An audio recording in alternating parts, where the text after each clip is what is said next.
Humans, welcome back to the channel. Today we're covering the 5 most underrated shows of the 2025 fall season. This has been an underwhelming season. The stuff at the top, One Punch Man, awful. My Hero Academia, solid, but My Hero's not peak at this point in time. We don't have any awesome shows airing this season whatsoever. So we had to really delve deep, dig, and try and sift through a lot of the anime coming out this season and try and locate the most underrated shows that nobody was going to know about, but actually ended up being pretty good. So I've got 5 options today. These are the 5 shows that I've gotten the most entertainment out of that are totally underrated, and they're in order from least to most, in my opinion. But they've all been good in their own way. And we start here with nothing other than Gnosia. And I will be honest, fully honest, and this is number 5. So there's a reason it's number 5. I have dropped Gnosia for this season. It didn't do enough to hold on to me. I made it 5 or 6 halfway through the season, episodes in, and it didn't hold me. But I also, at the same time, can recognize this may be a show that actually has quite a bit that other people could find a ton of value in. And so that's why I still want to have it on here. If you don't know, Gnosia is actually, I believe, a Japanese video game that's basically Among Us coded, very Among Us, like basically same rule set. You've got aliens on a ship that take the form of people, or they basically like consume somebody and take over their body. They're trying to kill everybody else.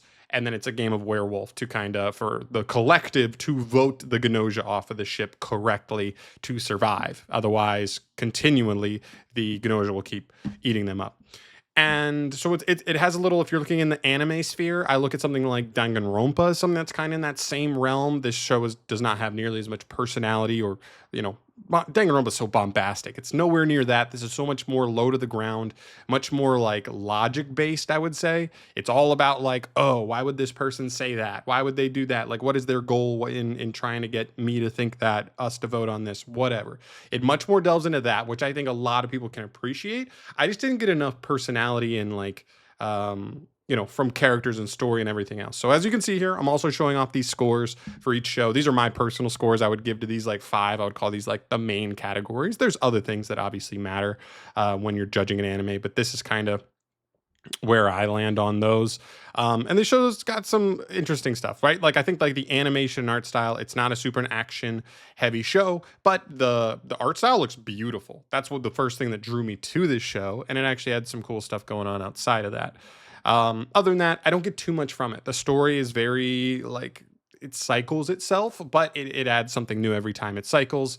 And I just think people who like that idea of like a show that is very much low to the ground and about thinking about, oh, somebody said this, somebody's doing this, why would they do that, to try and solve a mystery, that might be more your style. It just didn't do enough in the other areas to really hold me throughout the whole season. But I understand why somebody might. I love that. So number 5 for me, Gnosia. Hopefully that sums that up. Moving on, number 4. We've got Dusk Beyond the End of the World. This show started so strong. In fact, it was like my favorite of the bunch here after week 1, after its first episode. I thought the first episode of the show was so good, and I like the characters. I think they're being well written. I like the animation and art style. It looks really nice. And the world building's been really good. That's been actually a real high point of this show, is they're really delving into the world that's after the end, basically almost like a post-apocalyptic, post-war world.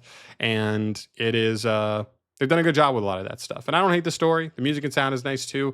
It's been solid, honestly, through and through. It's almost like crazy that this would be underrated but still be number 4 on my list. There's just actually some real gems that kind of snuck up on us later on here, but I've enjoyed it a lot.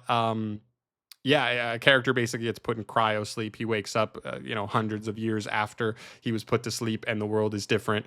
He can't find. He's trying to figure out what happened. He's trying to figure out if his love from before is still alive by any chance. If he made it, maybe she did. All that stuff, and we're getting some world building alongside. I would say that the show has gotten a little off track for me. I mean, maybe the show's just going to be longer than I thought it was based on like the beginning, and if it has a longer run, then like you can go at a pace like this. But we've got some stuff where we really delve off into other storylines, which isn't always a bad thing, but you still want the main thing to be the main thing at the end of the day. So that would be my one kind of criticism of the show so far. And also slight vibes of harem Okay, we'll say that too. I kind of got that vibe after the first and second episode, and then like we didn't get anything for a little bit, and then we got a little more. They're messing around with that a little bit. We'll see what comes of that, but for now, I still think it's been a good show overall. I'm happy we picked it up, and I've been watching it this season. It's been a good one. Next up, we move to Sanda. Sanda, man. This one's crazy. I think the craziest part about Sanda is like this was the show I came into this season saying like this is the gimmicky Santa Claus superhero show. Like it's gonna be so silly. And then like we started it.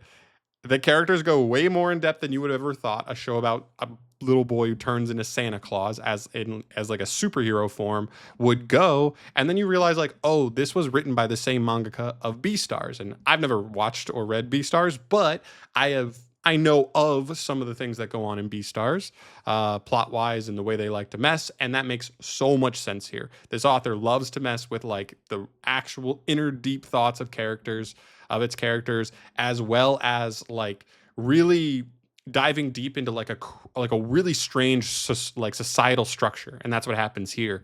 So if you like those kinds of things, this show's going to be awesome. I really like the characters. The story is a little like, where are we going? I don't totally know the absolute direction we're going in once we're halfway through the season, but that doesn't mean they can't find, the direction there. The animation's actually low key, like pretty good. It's a very unique art style. You'll see that immediately. It gives me Tim Burton-y vibes. And the show is like very like black, white, and gray. And then it's just like bang, pop of red. Obviously, Santa Claus, which you can tell from the picture I used here, which is a very cool like art style that they chose there. The music's actually phenomenal. One of the best openings of the season. Very exciting. And honestly, the ending's pretty good too. And you even get good like jingle bells songs that like kind of like come through. You're literally hearing jingle bells in songs. They're doing like very on theme music, very enjoyable there. It's been a good one. This show's been a joy to watch every episode. There have been some, some weirdness, but apparently that's still a thing in Beastars as well. So it's not too shocking that the author kind of delves into some pretty serious, I mean not just serious, but like character serious developments of like gender identity, having trouble with that, age identity, stuff like that. So just beware, that's coming, but that actually might be a strong point for some people. I don't mind it whatsoever. So yeah, Santa's been awesome. I really like it. Number 2 on the list, Tojima wants to be a common writer. Now I know what you're saying. You're looking at the scores on the screen here. And if you go back to Sanda, you're like, Sanda has a much better average score in the 5 main categories. And you know what? To that I say, true. But that's not everything that makes up a show and how good it is. I love the characters in this show. This show is very One Punch Man coded to me, just in terms of it is a like action superhero-y show. They're not really superheroes. They're just kind of vigilantes. They don't have powers, combined with just absolute silliness and chaos at other points. And it holds that same vibe, except this show, I would say it has 6 out of 10 animation, and it's animated better than One Punch Man is. So this has scratched a similar itch to One Punch Man in the same season. One Punch Man season 3 is coming out, except One Punch Man season 3 is one of the worst new like drops of anime I've seen season wise in a long time. But I love it. The music in this show is the best music of anything this season. Opening, ending, the ending's crazy good. I love the ending. On top of that, the music in the show. They have phenomenal sound design. I think this is like a great like strength for a show that like clearly didn't have an insane budget. This is an underrated show. They probably didn't get a massive budget for the show. So the animation is not insane. There are parts that look nice. It always looks nice, visually nice, but like not a ton of frames or anything like that. They do a great job with sound design to like add impact to like fight scenes that otherwise like you're not going to get the impact from the visual animation of it. So they've done a great job with that.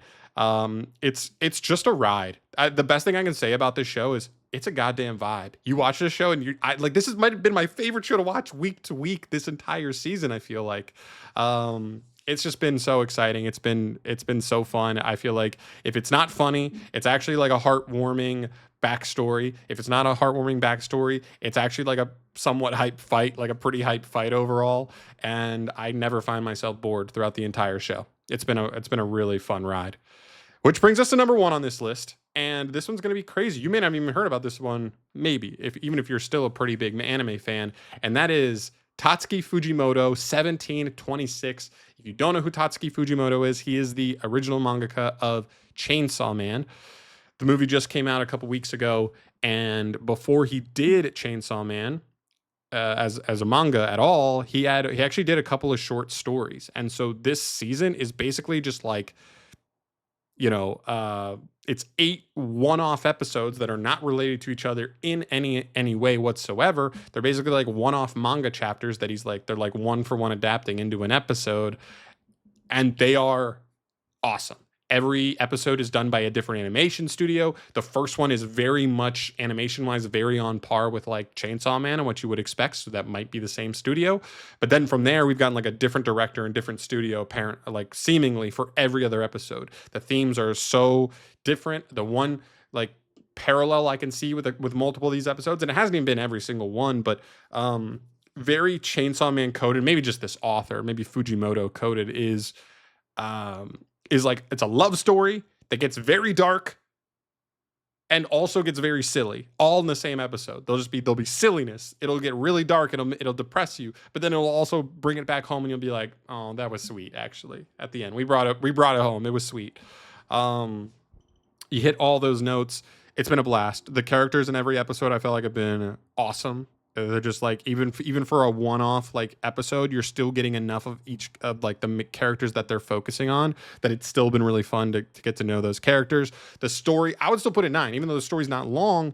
It's a phenomenal job at a short story, giving you enough context to like really bring a one episode story home. The animation art style has been phenomenal because they're one-off episodes. It seems like these studios are really, really going all out just to make sure their one episode is legit. Especially that first episode looks incredible. And the others have looked good too, but some of them haven't needed like insane action every time. Music and sound, just like classic Chainsaw Man, the music has been really on point for every single individual episode, basically. And the world building, I put a 6 just because you have one episode. They're doing a decent job building a quick little world, but you can't go so in depth, so I can't give it too high of a score there.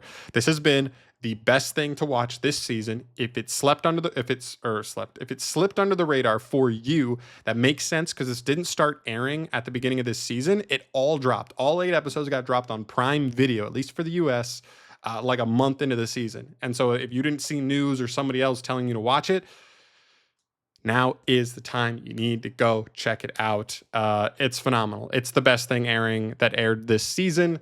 I'm only halfway through, and I could not be more excited to watch the last 4 episodes, because they've all been good in their own way. But yeah, that's kind of it for a low key season where we need to find the under the radar stuff. There actually were some nice hidden gems. So let me know your thoughts down below. Was there anything else that probably should have made the list? Maybe if you think 1 or 2 things could have knocked something off for your list, let me know your thoughts down below from this season. What else? What other underrated shows have been going on?